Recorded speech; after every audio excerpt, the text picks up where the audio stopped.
आ जाओ और रट लो. आता रटलो कशाला? SSCGD चे दिवस कमी आहे तर लगेच पहा. एक वस्तू 69 रुपयामध्ये विकण्याऐवजी 78 रुपयाने विकल्यास मिळणारा लाभ दुप्पट होतो. तर त्या वस्तूची खरेदी किंमत किती? पहा सोडवायचं कसं मित्रा.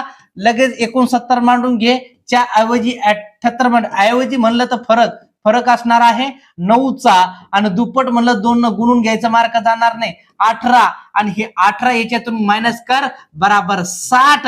अरे खरेदी किंमत किती? 60. आणि जर रटायचं, अभ्यास करायचा आणि लागायचा आपल्याला. आणि SSCGD साठी खास वेळ कमी आहे. पूर्ण व्हिडिओ पाहण्यासाठी SSCGD चा पूर्ण व्हिडिओ एक नफा तोट्याचा मी बनवलेला आहे मित्रा. त्याच्यावर जा, लिंक ही इंस्टा बायो मध्ये आहे किंवा वरून गजानन राठोड सर सर्च कर आणि लगेच सगळ्या गोष्टी तुला भेटून जाईल अगदी मोफत. चला.